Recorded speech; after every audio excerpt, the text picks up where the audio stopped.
Tell me a little bit about why you decided to come in today. I might be gay. Okay, so you're looking at me right now. Are you having any sexual thoughts? No. All right, like obviously not now. Like later, would you be having those thoughts?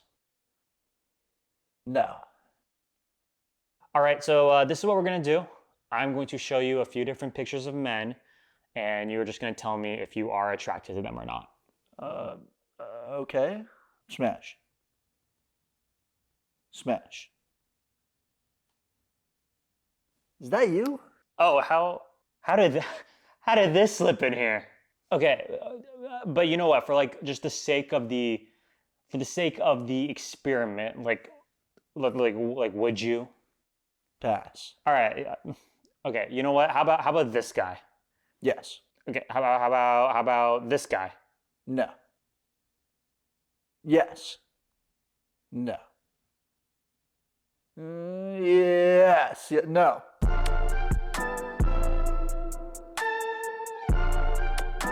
What is up, everybody? Welcome to episode 2 of the Rokast. Hopefully, you guys enjoyed that skit. Stay tuned until the end, though. We interviewed an actual gay conversion therapist. Well, I didn't interview him. I messed around with him. I didn't mess around with him either. Actually, I fucked. We pranked a gay. We pranked a gay conversion therapist. I don't know. Just stick around to the end. It's great. Here's a quick little timeline. Diddy was found with 1,000 bottles of baby oil in his Los Angeles mansion when his home was raided by the feds. Now, Diddy's lawyer came out and said, well, the reason Diddy had all of this baby oil was because he's a Costco member and he likes to buy in bulk, which then Costco came out and said, no, we do not sell baby oil in bulk. So what does this tell me? Well, Diddy was buying each bottle a la carte. Individual, one by one, hand-picked and selected. Diddy was buying these baby oil bottles. This is a sick man. If you don't know this, baby oil is made from crude oil, which is the same thing from gasoline. So it's why in the month of June, baby oil is so damn expensive because, during the gay pride parade, that's the attire. Gay people are rubbing all the goddamn supply on each other. Makes sense why the Middle East has so much oil. When you don't let a dude blow you and you don't let women drive, you're going to have a lot more supply than demand. Anyway, that is not the point here nor there. Now, so Diddy has been buying all of his baby oil a la carte. So here's the real question, right? Here is the real question, all right? How much money has Diddy spent on baby oil so far? How much money has Diddy spent on baby oil? Now, I did the math. I figured out how much money Diddy has spent on baby oil. I did the math. So we're going to assume a few things, all right? First, we're going to determine how many parties and how many guests he has. So for the parties, I gave a range at a low end of 13 and a range at the high end at 53. So once again, the low end would be about 13 freak-offs per year, and on the high end, we would say 53. 13 came from there is 11 federal holidays, and then we're going to say he has a freak off on his birthday and then one more on like Meek Mill's birthday. So that's where 13 comes from. 53, we're going to assume he is doing one freak off per week. Now, how many guests would be at these freak offs? We're going to assume if it's more of like a get together, we're going to probably say around 25 members are participating. And then if it's like a bigger party, like I said, Diddy's birthday, Meek Mill's birthday, we're going to assume 100 people participate in these freak-offs. Now, we are going to determine the baby oil consumption. About half a bottle on the low end, maybe 2 bottles on the high end. And in 2024, the cost of baby oil is about $3. So now we need to calculate a minimum and a maximum scenario so I can give you a range. So at a minimum, we're going to multiply 13 parties with 25 guests and about half of a bottle used. That's going to give us about 163 bottles. And a maximum scenario, we're looking at 53 parties with about 100 guests, with about 2 bottles being used per guest. That is going to be giving us 10,600 bottles of baby oil.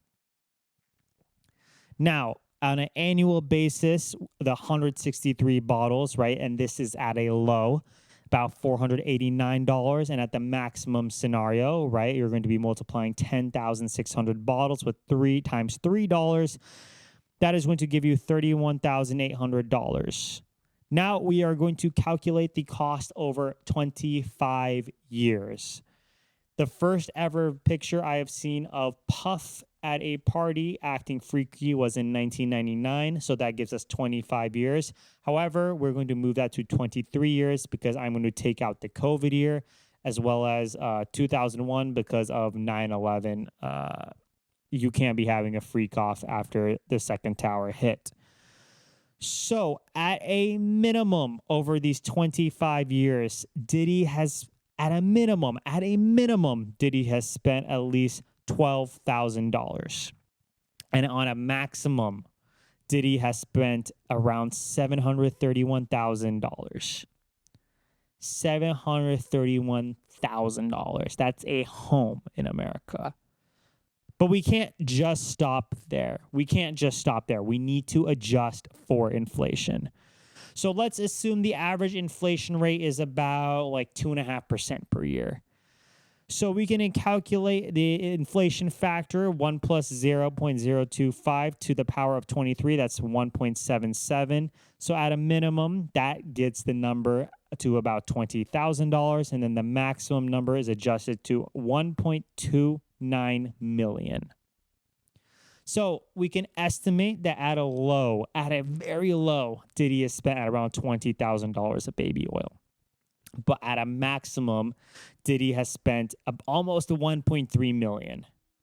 So let's just average them out. We will assume Diddy has spent around $650,000 on baby oil alone. $650,000 on baby oil alone. Let me tell you something. That's a lot of fucking baby oil. That's a lot of baby oil. So, do I think that's an accurate number? I think Diddy has probably spent about 600,000. I think that's probably the most realistic number. If Diddy is touching $1 million on baby oil, that's going to be incredible.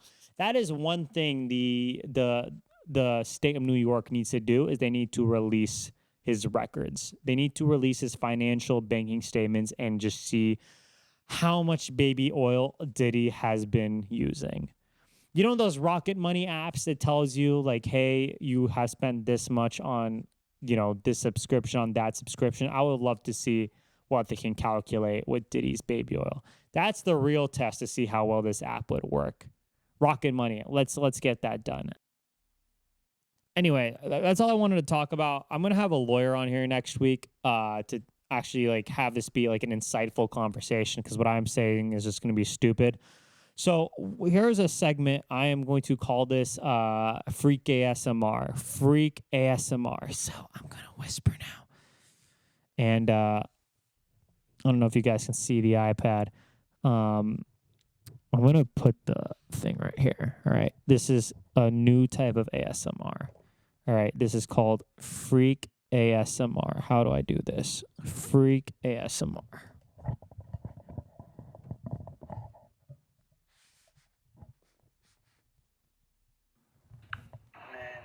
One of them motherfucking nights. I should have took some pictures before. Nice, it's the end of the night, and it was motherfucker. So we coming to you live. Diddy late nights. Anything can happen. I'm just vibing. It's so wide. You gotta keep the hair. Yeah, I'm thinking I'm gonna wear this hair in Toronto in the morning. Hey, yo, let me ask you a question. When I get to So anyway, that was a video of Diddy wearing a wig. I saw it, so I thought you guys needed to see it.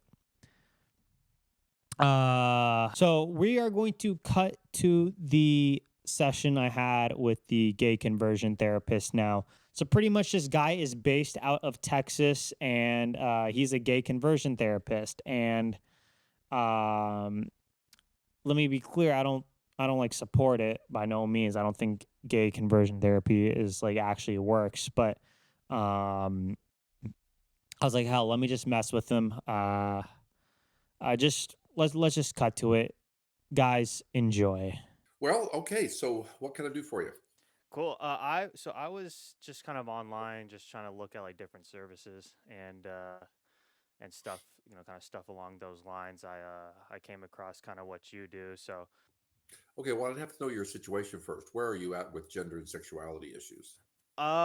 so pretty much or I tried out for the water polo team when I was like in college, and then as we're in like the locker room and all that type of stuff, and I didn't even make the team, but I still kind of like kept coming back to the locker room. You know what I mean? So Um, that's where I'm at there. Okay, so what's your belief system, if you have one, about what causes these issues? When you're attracted to other guys in an erotic way, when you kind of focus on your own body, how have you generally compared with yourself with them, emotionally or physically? What does that evoke in you? Uh, What do you feel about yourself, in other words, compared with those other guys I don't know. I in mean, those? like I don't know. Like I hit the gym and stuff like that, so like superior. It sounds like a silly example, like somebody like Diddy, for example, like he's kind of going through that whole thing. Like, I mean, what would your thoughts like be on that? Like, why would somebody like him, who's like had money and stuff like that, and have had woman, like he would actually be like a closeted homosexual? Well, I don't know his situation. Is there proof that he's had sex with guys or boys? Yeah, there is all the baby oil found, and like that's a staple. Like if Okay. you're even a light coat, that's kind of gay. Well, okay. I don't know if that's true, but if that is true, then I would of course I can't venture I'm not going to analyze him because I don't know him. What does like a program kind of look like, and like how would you like I don't know like get like the gay Well, out of me? what's that? Like Oh, how well, I'm sorry, I got it. is it for most of your clients? Is it more people who are like subtle homos, or is it like you've seen like full on flamers like Lil Nas X like go like 2 sessions there like straight as a No, line? no, no, no. Hey, what is up, guys? If you made it this far, just stick around for 30 more seconds, por favor. Just 30 more seconds. Firstly, with that interview with the gay conversion therapist, I need to be very clear on something. I had to edit out about 13 minutes of that conversation. A lot of what he was talking was just about how his business works, how he promotes it, and all that type of stuff. And truth be told, my goal was just to like kind of mess with him in a way. Look, my goal was just to mess with him, to try to get clips, make it funny, try to get laughs out of the situation pretty much, because I think what he does is ridiculous, right? Now, I also had to do a lot of editing. Some of the things that he was talking about was about victims of like sexual abuse and stuff like that. And even though I didn't agree with him or what he does, it's still so distasteful of me to all other people who've been affected by abuse like this to try to make jokes out of it, right? This show is a new concept for me, so it's still very fluid. It's my second episode, right? So, anyways, thank you guys for watching. Make sure you guys like and subscribe, and we're out.